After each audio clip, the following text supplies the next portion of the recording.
থানাগুলি পরিদর্শন করেছি তাদের সাথে ঈদের শুভেচ্ছা বিনিময় করার জন্য।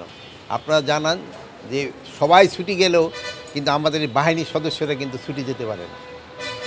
তারা কিন্তু এই রাত দিন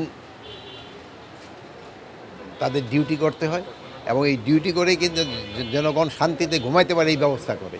তাই তাদের সাথে একটু শুভেচ্ছা বিনিময় করার জন্য আসলাম। আর এবারকার পরিস্থিতি কেমন আপনারা নিজেরই বলতে পারেন। আপনারা কত বছরে এরকম ভালো ঈদ দেখছেন, ভালোভাবে হয়েছে, আপনারই বলেন। আপনি বলেন এটা কি, আপনি কি বলেন? আপনি যেটা বলেন আমি ওইটাই বলবো। আপনি বলেন, আপনার চিন্তা ভাবনা কি? আপনি বলেন, আমার কথাটাই বলেন।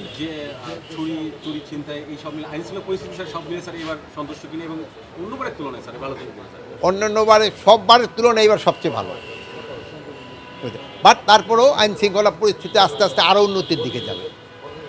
পরিস্থিতি আল্লাহ দিলে স্যাটিসফ্যাক্টরি। আচ্ছা, এটা আপনারাও বললেন, যদি ভুল থাকে ধরাই দিবেন, আর যেটা সত্যি ওইটা বলবেন, আর যদি আমাকে কোনো ভুল থাকে ধরাই দিবেন, এটা আমরা রেকটিফাই করে নিব, আমরা কারেক্ট করব। স্যার একটা বিষয় স্যার, লাস্ট প্রশ্ন স্যার, সেটা হচ্ছে যে থানাগুলো স্যার অবস্থা দেখছেন স্যার, সবগুলো স্যার রিকভার হতে স্যার কত সময় লাগতে পারে স্যার?